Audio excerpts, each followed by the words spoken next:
My fiancé called me ugly in front of his friends, pushed the restaurant bill toward me, and ended the relationship like it was a joke, then walked away smirking. I didn't cry. I didn't beg. I paid calmly and sat there smiling. Because when a fiancé humiliates someone that boldly, confidence usually comes from believing the truth will never catch up. By morning, the phone wouldn't stop ringing, and every missed call carried panic instead of pride. Before I share everything from beginning to end, do me a small favor. Support the channel, leave a comment about where you're watching from, and help this story reach people who might need it. My name is Emily Carter, and I'm 31 years old. Until that night, life looked stable from the outside. 2 years with a fiancé builds routines that feel permanent. Sundays meant takeout and shared playlists. Weeknights meant half-watched shows and inside jokes. Family gatherings meant polite smiles, familiar kitchens, and the quiet assumption that engagement meant safety. That assumption didn't crack all at once. It thinned over time. The fiancé had habits that felt small at first. Socks abandoned everywhere. Constant phone, scrolling during conversations. Little honest remarks about appearance that arrived disguised as advice, comments about hairstyles, weight shifts, clothing choices. Each comment was easy to dismiss alone. Together, those moments taught silence. Silence felt like peace. Silence felt like maturity. Silence felt like compromise. The dinner invitation arrived on a Friday afternoon. A message about meeting work friends downtown at a nice place. Inclusion felt rare and important. The fiancé usually kept work-life separate, saying personal relationships complicated professionalism. So the invitation landed like progress. Maybe something was changing. Maybe engagement meant blending lives at last. Preparation took effort, more than usual. Money spent on a dress that felt elegant without screaming for attention. Hair styled carefully. Makeup done slowly, following a saved tutorial meant for special occasions. Confidence felt earned, not borrowed. The restaurant, Le Jardin Bistro, set the tone immediately. No prices on the menu. Tiny portions. White tablecloths. The kind of place that makes guests feel like visitors instead of customers. The fiancé was already seated with colleagues, Kevin Lawson and Brian Thompson. The greeting was brief. No warmth. A glance at the watch. A comment about lateness, despite impossible parking. Sitting down felt wrong in a way that didn't have a name yet. Conversation stayed locked inside work talk, projects, clients, inside jokes. Every attempt to join was corrected or brushed aside. When my job came up, the fiancé waved it off, explaining to the table that retail management didn't really translate to real business. Years of leadership dismissed with a laugh. Then came the outfit comment. "Oh, that's what you wore." Not whispered. Not kind. Just loud enough. Faces around the table exchanged looks. Heat rose fast. A nervous laugh tried to soften it. A question about dress codes fell flat. The fiancé shrugged and mentioned appetizers had already been ordered. The next hour stretched. Stories grew bigger. Achievements sounded inflated. Interruptions arrived every time I spoke. Explanations followed about why my perspective didn't apply. It felt like being corrected for existing. The moment that changed everything came casually. Kevin asked how the relationship started. Before I could finish a sentence, the fiancé cut in, laughing, saying a mutual friend had felt bad for me. Dating described as charity. Kindness framed as obligation. Something dropped in my chest. Not anger. Not sadness. Recognition. Excusing myself to the restroom felt necessary. Tears threatened. Sitting in a stall, phone in hand, a notification appeared. An Instagram post tagged "Boys' Night Out." As if I wasn't even there. Returning meant enduring jokes about food choices. Comments about body type framed as humor. A running monologue about work success that didn't line up with stories shared just days earlier. Reality bent easily at that table. Then the bill arrived. The check slid across the table toward me. Confusion flickered. Then clarity followed. A sentence came next, delivered calmly. Attraction had faded. Effort felt forced. Ending things felt necessary. Not later. Not privately. Right there. Standing up came next. Jacket grabbed. And then the line meant to linger, said loudly enough for nearby tables to hear.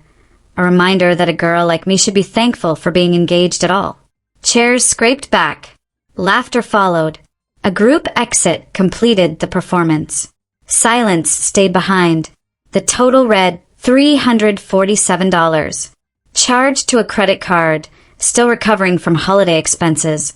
A waiter offered a sympathetic look that somehow made everything worse. Walking to the car felt endless.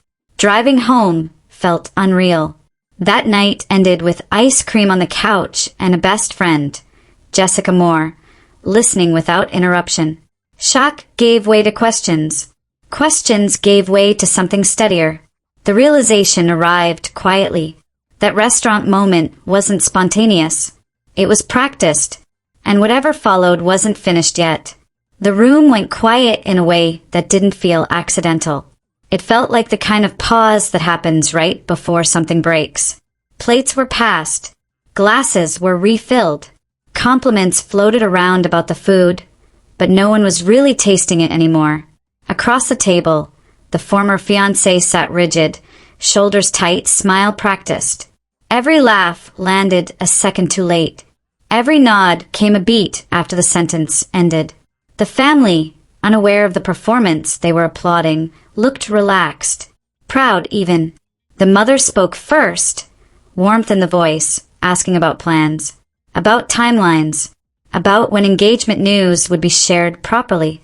The sister leaned forward, curious. The grandmother smiled knowingly, already building futures in imagination. The former fiancé hesitated, just for a moment, enough to draw attention. A vague answer followed about work pressure and bad timing. The deflection didn't land the way it usually did. The father asked to follow up. Specific. About the recent promotion. About the team supposedly being led. About a major account that had been mentioned more than once at family gatherings. The answers came wrapped in buzzwords. Strategic alignment. Long-term goals. Confidential matters. Impressive sounding phrases stitched together without substance. Something shifted. The sister's expression changed first. Eyebrows lifted. A glance moved across the table and lingered on me. A silent question passed without words. The opening appeared naturally. A casual mention of a dinner downtown the previous week. The restaurant name spoken aloud. The former fiancé stiffened. The mother asked when that dinner happened. Who attended? Whether it was work-related. I took a breath. The story came out evenly. No raised voice. No dramatics. Just facts. An invitation extended. The setting described. The comments made. The laughter. The bill pushed across the table. The relationship ended publicly. The exit delivered with an insult meant to linger. The effect was immediate. The father's fork froze midair. The sister's jaw tightened. The grandmother made a soft sound of disbelief. The mother stared, blinking slowly, as if the words needed time to register. The former fiancé interrupted, insisting the story was exaggerated. A misunderstanding. Emotions running high. Then the doorbell rang. Timing couldn't have been better if it had been scripted. The co-worker stepped inside with a folder tucked under one arm, apologizing for interrupting, but explaining that documents needed signatures before Monday. The mother, ever the host, invited the co-worker to stay for dessert. The former fiancé tried to intercept, tried to steer the co-worker away, tried to maintain control. It didn't work. The father asked about the presentation that had supposedly secured the promotion. The coworker hesitated, eyes flicking briefly toward me, then answered honestly. The presentation had gone well. Leadership belonged to someone else. Support roles had been shared across the team. Silence fell heavy. The sister asked directly about the job title. The coworker answered, "Administrative assistant, not senior strategist, not team lead, not manager." The illusion collapsed fast after that. Questions came rapidly. Dates didn't align. Stories contradicted one another. Details unraveled under scrutiny. Each correction tightened the former fiancé's expression until charm gave way to irritation. Anger replaced control. Accusations flew. Claims of betrayal. Voices rose. Fingers pointed. The familiar line about gratitude surfaced again, sharp and cruel. This time no one laughed. The grandmother spoke, voice cutting through the chaos with a sentence about honesty and character that left no room for interpretation. The room went still again. The former fiancé stood abruptly, knocking over a glass. Words spilled out about disrespect, about humiliation, about being attacked. The same phrase from the restaurant echoed again, louder now, uglier. The father stood too. The command to leave was quiet, final. The door slammed hard enough to rattle the walls. Aftermath settled slowly. Apologies flowed toward me, sincere and unprompted. No one asked me to go. Cake was served anyway. A birthday candle burned without celebration. In the kitchen later, the mother cried softly, apologizing for things never noticed. The sister admitted suspicions long ignored. The father looked exhausted, disappointment etched deep. Leaving that house felt lighter than arriving. The drive home was silent. A message arrived before the engine cooled. Accusations, blame, promises that this wasn't over. The number was blocked. Sleep came easily that night. Morning didn't. The phone exploded with missed calls. Something had happened after that door slammed shut. And whatever it was, the collapse had only just begun. Morning arrived violently. The phone wouldn't stop vibrating on the nightstand. Each buzz stacking on top of the last until it felt like the entire room was shaking with it. I didn't reach for it immediately. Experience had already taught me that whatever waited on the other side wasn't going to be gentle. 17 missed calls. Not 13 like before. 17. The screen showed the fiancé's mother's name over and over. The fiancé's sister close behind. A few numbers I didn't recognize. One voicemail notification sitting at the top like a warning sign. The first call I returned was to the fiancé's mother. The voice on the other end sounded broken in a way I'd never heard before. Raspy, exhausted, like sleep hadn't happened at all. The words came out fast, tumbling over each other, barely stopping for breath. After storming out of the birthday dinner, the former fiancé hadn't gone home. Drinking came first, then rage, then movement without direction. Sometime after midnight, the former fiancé had shown up at the apartment of an ex, someone I hadn't even known existed, banging on the door, shouting, slurring words about betrayal and humiliation. The ex, terrified, had called the fiancé's sister, who rushed over to drag the former fiancé away before police were involved. That alone would have been disturbing enough. But that wasn't the part that made my stomach drop. The former fiancé hadn't stopped there. Overnight messages had gone out to coworkers, extended family, friends from college. Long, erratic paragraphs about being surrounded by enemies, about snakes hiding in plain sight, about reputations being destroyed. Screenshots had already been taken before posts were deleted. And then came the message that changed everything. My address, shared in a private message to one of the former fiancé's work friends, attached to a line about making someone pay and not letting disrespect slide. The room felt very still after that. Fear didn't hit immediately. Shock came first, the kind that leaves you numb, like the brain needs a moment to catch up to what it's hearing. Apologies poured through the phone. Promises that the family was handling it. Assurances that there would be no further contact. Pleas to let them make sure I was safe. The call ended, and I sat on the edge of the couch staring at the wall, heartbeat loud in my ears. This wasn't heartbreak anymore. This was escalation. Less than an hour later, the doorbell rang. I checked through the peephole before opening it. The fiancé's mother and sister stood in the hallway, both holding coffee cups like peace offerings, faces tight with worry. I opened the door only halfway. Inside, the conversation stayed low and urgent. Apologies layered over explanations. Patterns emerged, stories from college about lies that seemed harmless at the time. Exaggerations brushed off as confidence, moments everyone had ignored because they were inconvenient to confront. This behavior wasn't new. It was just finally exposed. The fiancé's sister admitted something, quietly then. The restaurant humiliation wasn't the first time cruelty had surfaced. It was simply the first time it had happened in public, with witnesses who wouldn't forget it. Another knock came before the conversation could settle. This time it was the coworker. The expression said enough before words did. More messages had been sent overnight. Threats disguised as jokes. Claims about ruining careers. Claims about knowing secrets that didn't exist. Work had already taken notice. Monday was going to be bad. Before anyone could respond, the building intercom buzzed. The building manager's voice came through, tense and apologetic. The former fiancé had been downstairs earlier that morning, demanding access, insisting on being let up. When refused, yelling had followed, loud enough that neighbors opened doors. Security had been called. The former fiancé had left, but not quietly.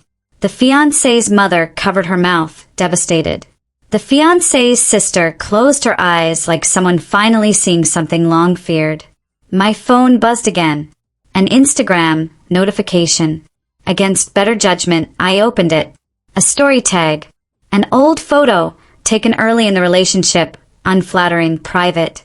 A caption dripping with spite about perfection being fake, about gratitude being owed. The same insult recycled. The same attempt to shrink me publicly. And for the first time since all this began, I laughed. Not hysterically. Not bitterly. Just disbelief. That was the weapon? An embarrassing photo from years ago? The people in the room watched me carefully, expecting tears that didn't come. What came instead was clarity. This wasn't about me anymore. This was about control slipping away from someone who couldn't handle exposure. The pounding started minutes later. Hard. Aggressive. The voice followed. Slurred. Angry. Demanding entry. The fiancé's name echoed through the hallway, insisting I open the door. No one moved. The building security arrived quickly. The shouting escalated. A kick landed against the door, rattling the frame. The guard didn't hesitate. Warnings were issued. Police mentioned. Consequences made clear. Silence followed. The building manager later confirmed departure, noting the former fiancé lingered in the parking lot before finally leaving the property. After everyone left, the family, the coworker, security, the apartment felt strangely hollow. Coffee sat untouched. The couch still bore the imprint of too many conversations. By afternoon, exhaustion sank deep into my bones. That night, sleep came in fragments.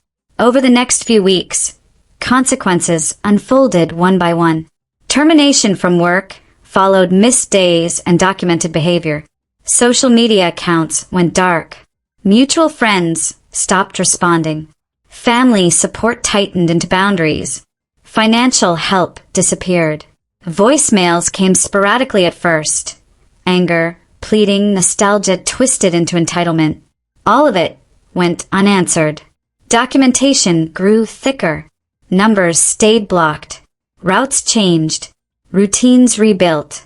Weeks later, an unexpected encounter happened at a store aisle. Brief eye contact, visible deterioration, a quick retreat without words. No scene. No confrontation. That was the last time. Eventually, news came secondhand that relocation had happened. Another state. Another relative's couch. Another attempt to start over. This time without me as an audience. The apartment finally felt like mine again. Furniture rearranged. Items replaced. Silence reclaimed. and with distance came understanding. The insult at the restaurant hadn't been the beginning. It had been the end. The moment cruelty went public was the moment the truth caught up. And the phone that once exploded with missed calls eventually went quiet. For good. The quiet that followed felt unfamiliar, like standing in a room after loud music stops and realizing how much noise there had been.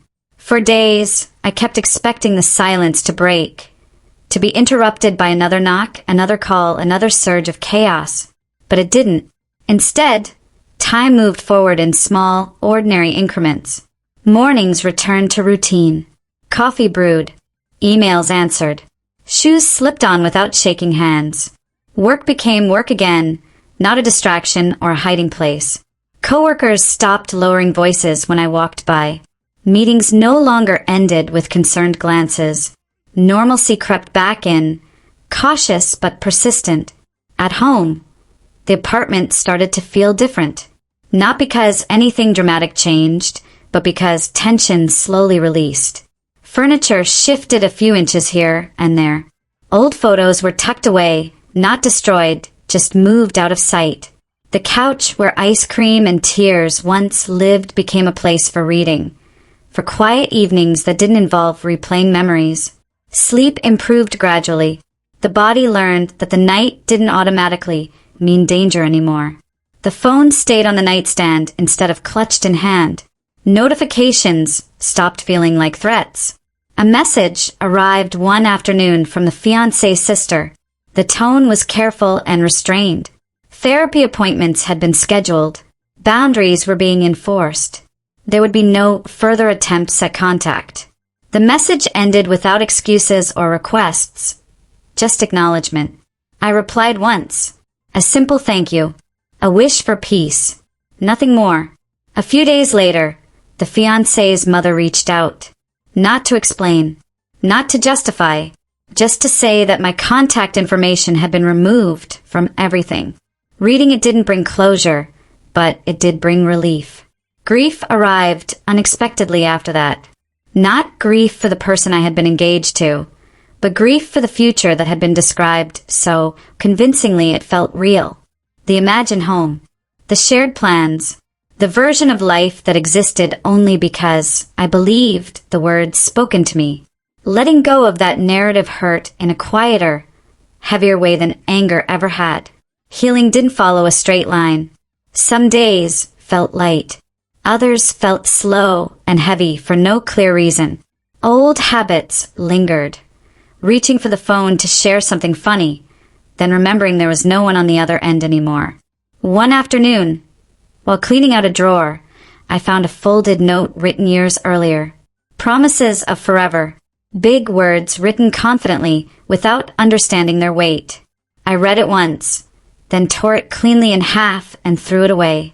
No ceremony. No tears. Just acceptance. Work brought unexpected grounding. A new project landed on my desk. Responsibility expanded. Recognition followed. It reminded me that worth had never been in question, only how much of it I'd been willing to compromise. Friendships deepened in new ways. The best friends stayed close, not out of concern anymore, but out of habit and affection. Conversations drifted away from the past and toward plans that felt possible again. Travel ideas, career goals, small joys that had nothing to do with survival. Then, just when life felt almost settled again, the phone rang.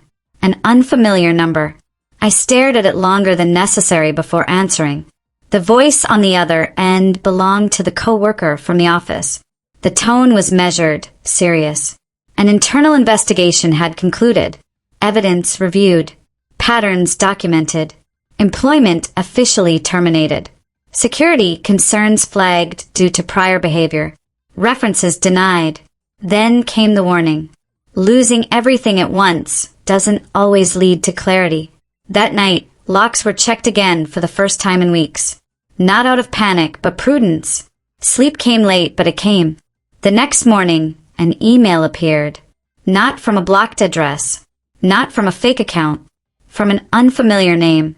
The subject line read, "Please read." I didn't open it immediately. Coffee was made first. Sunlight filled the kitchen. Time was taken to breathe. When I finally opened it, the message wasn't long. No insults. No apologies. Just a request to meet. One conversation. One chance to explain. A claim that misunderstandings needed correcting. The calm tone unsettled me more than anger ever had. I closed the email without responding. That evening, while standing near the window, I noticed movement outside. A figure crossed the parking lot, paused near my car, looked up briefly, then walked away. Probably nothing, I told myself. Probably coincidence. But instinct stirred anyway. The quiet hadn't ended the story.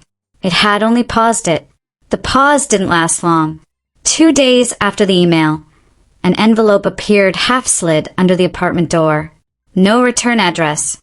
My name written in handwriting I recognized instantly and wished I didn't. The sight of it made my stomach tighten, not with fear exactly, but with a familiar sense of something unwanted crossing a line. I didn't open it right away. The envelope sat on the kitchen counter while dinner cooked and went cold. I walked past it several times, touching the edge like it might bite. When I finally opened it, the contents were almost laughably predictable. Cash, neatly folded, carefully counted, and a letter. Not an apology, not accountability. Justifications stacked on top of excuses. Stress at work. Pressure from expectations. Claims that the restaurant incident had been misunderstood. Claims that humiliation hadn't been intentional. Claims that exposure had ruined everything that had been worked for. One sentence landed heavier than the rest. You didn't have to destroy everything. I sat down slowly, letter still in hand. This wasn't remorse. This was blame, dressed up as payment. The cash was photographed. The letter was scanned. Both were logged into the growing folder, labeled Simply Records. The envelope went into a drawer I rarely opened, right beside documents I never thought I'd need in my life. That night, sleep refused to come. At 2:11 a.m., the phone vibrated. Unknown number. I didn't answer. A voicemail followed immediately. The voice sounded calm at first, controlled, measured, almost reasonable. A request to talk. A statement about closure. A reminder that money had been returned as proof of good faith. The message was saved. Morning brought another voicemail. Then another. Each one edged closer to irritation. Not explosive yet, but sharpened with entitlement. The assumption that silence was temporary. That boundaries were negotiable. That afternoon, the building manager called. Someone had been asking questions. Questions about parking assignments. Questions about visitor logs. Questions about whether residents were allowed guests overnight. No name given, but the description matched too well to ignore.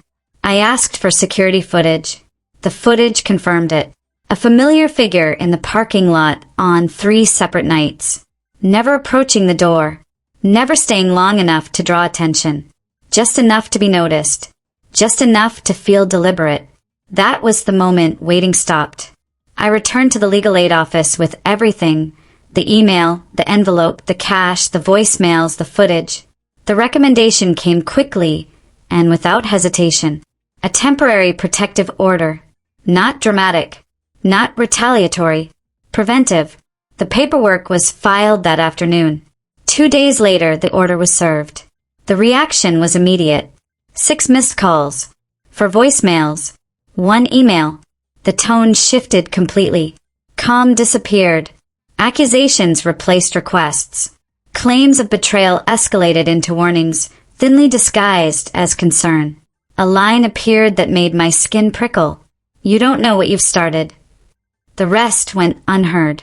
Another voicemail arrived at 3:47 a.m. This one wasn't controlled at all. Words tangled together. Anger, desperation, blame, self-pity. Volume rose and fell erratically. Logic was nowhere to be found. I saved it. Everything was forwarded to the best friend, to the building manager, to the legal clinic. By morning, the temporary order escalated. No contact, no proximity, no exceptions. The apartment building was notified. Workplace security was notified. Family members were notified. The boundaries were no longer personal, they were legal. That afternoon, a call came from the former fiancé's mother. The voice sounded defeated. The papers had been served. There had been yelling. Objects thrown. Keys taken. Phone access restricted. Discussions about treatment happening behind closed doors. Apologies came again, softer this time. Less frantic. More resigned. "I'm sorry," the voice said. "I know," I replied. And for the first time I meant it without guilt. That night, I sat alone in the apartment and listened to the city settle. Traffic hummed. Laughter drifted up from the street. Life continued uninterrupted. The phone stayed silent. No buzzing. No notifications. No late-night calls. Silence finally earned. And with it came something unexpected. Not relief, not triumph, but certainty. The humiliation at the restaurant had been designed to make me feel small. Everything that followed had done the opposite. Whatever came next, if anything came next, I wasn't reacting anymore. I was prepared, and that changed everything. The first morning after the protective order became official felt unreal in the quietest way possible. I woke up expecting my chest to tighten, expecting the instinctive urge to grab the phone and check for damage overnight. Instead, there was nothing. No missed calls. No blocked notifications. No sense of urgency waiting to ambush me before coffee. The silence felt different this time. It didn't feel fragile or temporary. It felt settled. Morning routines returned without effort. Coffee brewed slowly. Windows opened. Sunlight filled the apartment in places that had felt tense for weeks.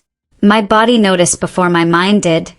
Shoulders relaxed, jaw unclenched, breathing steady.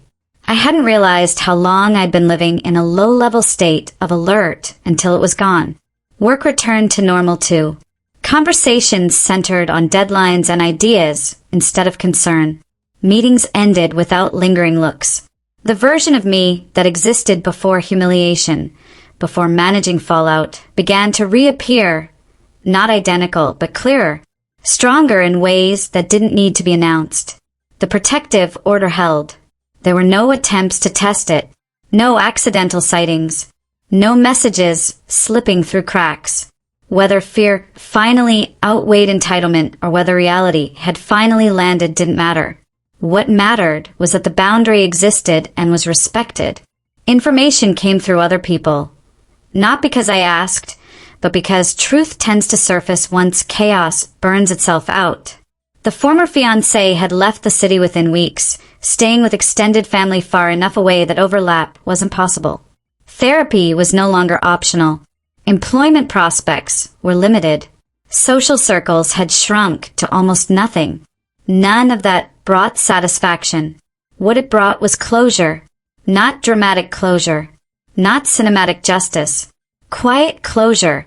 The kind that arrives when nothing else needs to be said. The apartment changed slowly. Not as a purge, but as a reclaiming. Furniture moved. Walls gained color. Objects that carried tension were replaced with ones chosen deliberately. The couch where ice cream and shock once lived became a place for books, for calm phone calls, for evenings that didn't involve replaying memories. The credit card bill from that restaurant night was paid down piece by piece. Every payment felt symbolic. Proof that humiliation didn't get to follow me forever.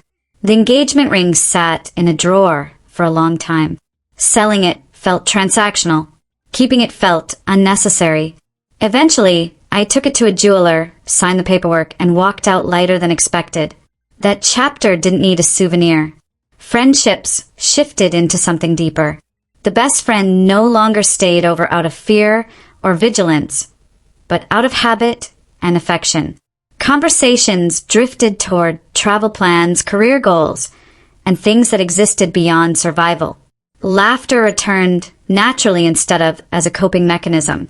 Months passed. One afternoon, while waiting in line at a coffee shop, I caught my reflection in the window. No makeup, hair pulled back, comfortable clothes, and something else, ease. The kind that comes from not performing, not shrinking, not bracing for judgment. That's when clarity arrived fully. The insult at the restaurant had never been about attraction. The breakup had never been about incompatibility. The cruelty had never been spontaneous. It had been about power. Someone who felt exposed had tried to regain control by shrinking someone else, by humiliating publicly, by making an exit that looked dominant instead of desperate. But power built on humiliation collapses quickly. Truth has weight. Eventually it lands. The phone that once exploded with missed calls now stayed quiet for weeks at a time. When it rang, it was friends, family, work, life without chaos attached.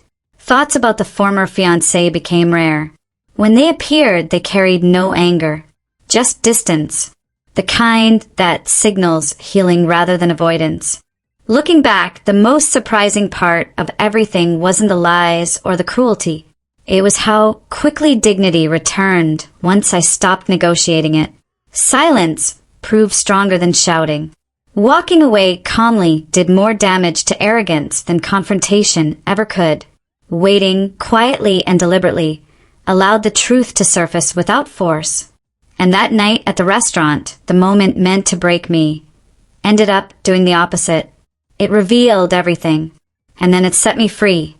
Before closing this chapter for good, if this story resonated with you, take a moment to support the channel, share where you're watching from, and help experiences like mine reach people who may need the reminder that humiliation never gets the final word.